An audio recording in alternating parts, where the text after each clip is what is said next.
আমাদের জীবনে কেতুর একটা বিরাট ভূমিকা রয়েছে। কেতু হচ্ছে নৈসর্গিক শুভ গ্রহ। মঙ্গলের দশায় আপনার জীবনযাত্রা শুরু হলো। 8 বার প্রয়াস করার পর সফলতা আপনাকে অর্জন করতে হবে।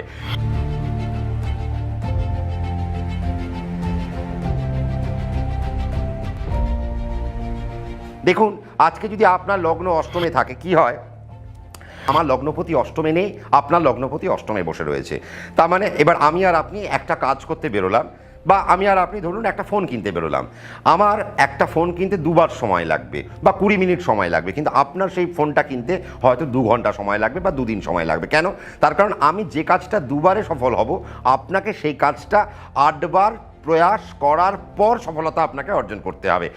আর আপনাদের মধ্যে মনে হচ্ছে এ বাবা, ও তো 2 বারে পেয়ে গেল, তার মানে কি আমার জন্মছক খারাপ? না, এই যে আমাদের ভাবগুলো যে বসে রয়েছে, কেন আমরা কতক্ষণ কাজ করব, কিভাবে কাজ করব, কতটুকু কাজ করব, কতটুকু করলে আমরা সেখান থেকে সফলতাকে কুড়িয়ে আনতে পারবো, তার একটা বিরাট হিসেব কিন্তু আমাদের কিন্তু ভাবতে হয়, এবং সেটা আমাদের কিন্তু তাহা আমাদের জন্মছক আমাদের কিন্তু নির্দেশ করে দেয়। তাহলে চন্দ্র অনেক ভূমিকা, একটা বিরাট বড় ভূমিকা রয়েছে। কেন? দেখুন, তার কারণ আমাদের এই যে পঞ্চাঙ্গ নির্ভর করে কার উপর? লগ্নের উপর কি না, আমাদের পঞ্চাঙ্গ নির্ভর করে চন্দ্রের উপর। কেন? তার মানে চন্দ্র যে নক্ষত্রে বসলো, সেই নক্ষত্রের থেকে আপনার জীবনযাত্রা শুরু। ধরে নেওয়া যাক আপনার চন্দ্র অশ্বিনী নক্ষত্রে, তার মানে আপনার কেতুর মহাদশায় জন্ম। আপনার চন্দ্র ভরণী নক্ষত্রে, মানে আপনার শুক্রের মহাদশায় জন্ম। আপনার চন্দ্র হয়তো কৃত্তিকায়, তার মানে আপনার রবির মহাদশায় জন্ম। আমাদের কীরকমভাবে আমাদের আসে নক্ষত্রগুলো? কেতু, শুক্র, রবি, চন্দ্র, মঙ্গল, রাহু, বৃহস্পতি, শনি ও বুধ। তার মানে এইভাবে আপনার যদি কেতু, আপনার যদি চন্দ্র যদি মৃগশিরা নক্ষত্র, মানে আপনার মঙ্গলের দশায় জন্ম হলো, মঙ্গলের দশায় আপনার জীবনযাত্রা শুরু হলো। এই মঙ্গলকে, সেই মঙ্গল আপনার জন্মছকে কোন কোন ভাবকে ধরে রয়েছে, তার মানে আপনি কোন ভাব থেকে আপনার জীবনযাত্রা শুরু হলো, তার মানে আপনার প্রারব্ধ কি, আপনার ওই যে ভাবের কারক গ্রহ সে বলবে যে আপনার পূর্বজন্মে আপনার কী ছিল।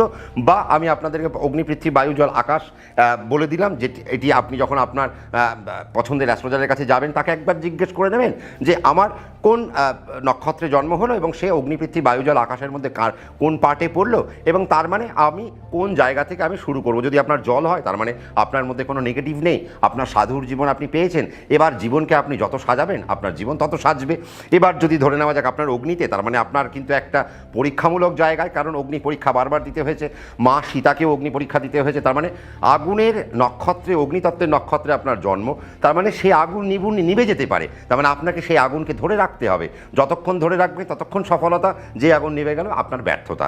বোঝাতে পারলাম? তার মানে এই যে হিসেব, তার মানে আপনার জলতত্ত্বের নক্ষত্রে জন্ম হয়েছে, আপনি সেই জলে, আমরা সমুদ্রে যাই, কিন্তু সমুদ্রে কি মাঝখানে চলে যাই? তা তো না, আমরা সমুদ্রের মাঝখানে যাই না। কেন? ভয় পাই সমুদ্রের গভীরতা।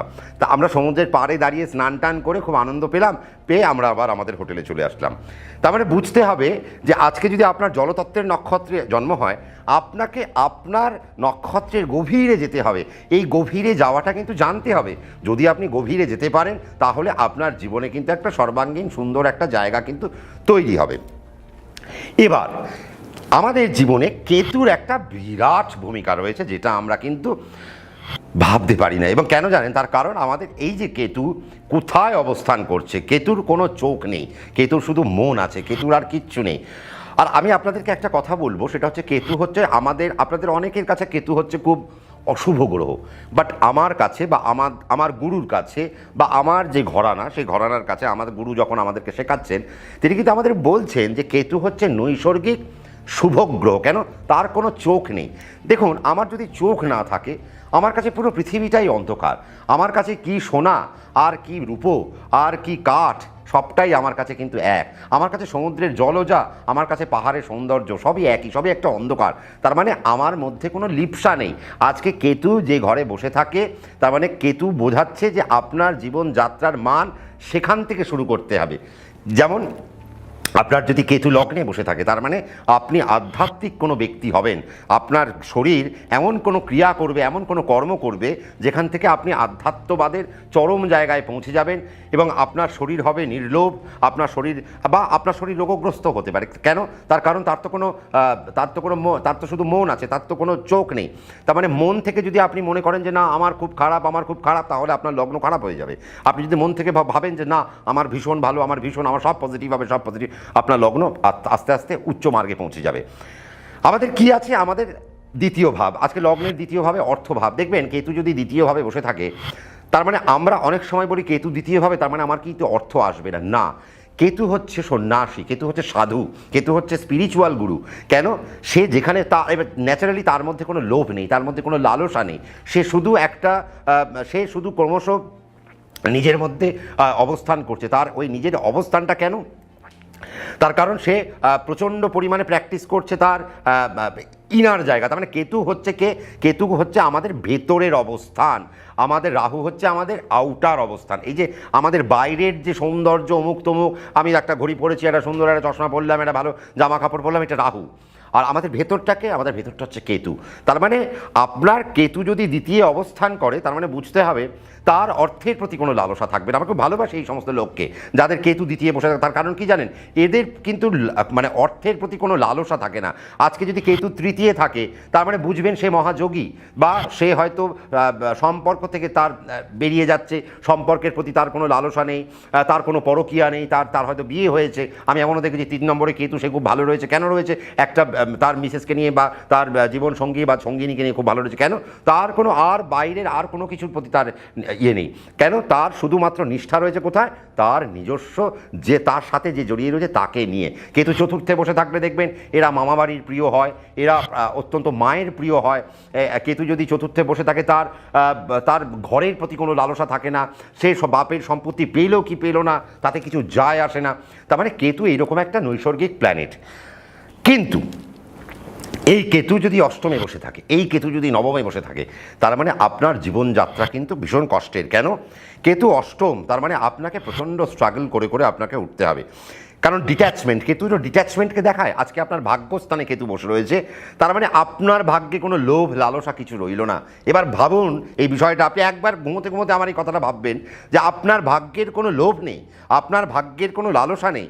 তার মানে ভাবুন এই জীবনকে আপনাকে পেতে গেলে, তার মানে আপনাকে চরম উচ্চতায় পেতে গেলে আপনাকে কী ধরনের জীবনযাপন পেতে হবে। এবং দেখবেন নবমে কেতু যাদের, তাদের সত্যি তাদের কোনো লোভ থাকে না, লালসা থাকে না। তারা প্রচণ্ড, দেখবেন আপনাদের যদি কারো নবমে কেতু থাকে, আপনারা দেখবেন আমার এই কথার সাথে আপনারা মিলিয়ে নেবেন যে আপনারা প্রচণ্ড ত্যাগী। আপনাদের হয়তো আপনারা সোনা দানা সব পড়ছেন, বাট তাও সেটা যদি হাত থেকে খুলেও নেওয়া হয় তাতেও আপনার কোনো বিরক্ত আসবে না।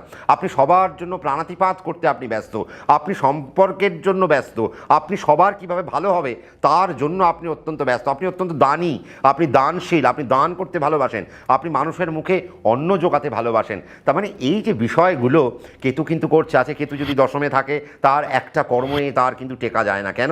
তার কারণ তার তো লোভ নেই। এবার যেহেতু তার লোভ নেই, আজকে আপনাকে দিয়ে দেওয়া হলো বিরাট মাপের একটা টার্গেট, আপনি বললেন দূর মশাই আমি টার্গেট নিয়ে কি করব, আমার তো এতে চলবে না। তার মানে কেতুর একটা পার্শ্বিকতা রয়েছে, কেতুর একটা মাধুর্যতা রয়েছে, কেতুর একটা গভীরতা রয়েছে। কারণ কেতু মানে অন্ধকার। আজকে এই কেতু অন্ধকারাচ্ছন্ন মানে কি জানেন তো? তার মানে কেতুর মধ্যে কিন্তু কোনো লিপ্সা নেই। আজকে লিপ্সা কার মধ্যে রয়েছে? লিপ্সা কিন্তু রয়েছে রাহুর মধ্যে। আমাদের মনের কিন্তু চাহিদা আছে, আবার আমাদের দেহেরও কিন্তু কিছু কিছু চাহিদা আছে। সেটা আপনারা মানে বিজ্ঞানসম্মত উপায়ে যদি ভাবেন তাহলে কিন্তু বুঝতেই পারবেন যে আমাদের দেহেরও কিন্তু আমাদের কিছু চাহিদা রয়েছে। আর আমরা কিন্তু মনকে সাজাই না, আমরা সাজাই কাকে? আমরা কিন্তু দেহকে সাজাই। তো আমাদের মনকে সাজানোটা কিন্তু খুব মানে গুরুত্বপূর্ণ। তার মানে আমাদের চন্দ্রকে আমাদের যেভাবেই হোক আমাদেরকে সাজাতে হবে। এবার দেখুন আজকে আমরা যে আলোচনাটা করছিলাম যে কেতু যদি আজকে আপনার দশমে থাকে, একাদশে থাকে, দ্বাদশে থাকে, তার মানে কেতু যদি দ্বাদশে থাকে তার মানে আপনি বিত্তশালী যোগ পেলেন। তার মানে আপনার কাছে প্রচুর টাকা পয়সা, অর্থ, বৈভব আসবেই আসবে। আবার তার মধ্যেও কি পড়ে রয়েছে যে আপনি কিন্তু জীবনে ভালো গুরু পাবেন, আপনি জীবনে ভালো মোক্ষ লাভ পাবেন, তার দিকেও কিন্তু কেতু আপনাকে নিয়ে যাবে। এবার এই যে আমাদের জীবনে কেন উন্নতি হয় না, যে টপিকে আমরা ছিলাম, তার জন্য এগুলো এত কিছু আপনাদেরকে বোঝালাম। আপনারা কিন্তু মন দিয়ে এই অনুষ্ঠানটা শেষ অবধি শুনবেন, নইলে কিন্তু আপনাদের বুঝতে একটু হয়তো অসুবিধে হবে। আজকে যখন দেখবেন আপনার যখন জন্মছক আপনি খুললেন, দেখা যাচ্ছে আমরা অনেক সময় দেখি যে কারো অষ্টমপতির দশায় তার জীবন শুরু হলো।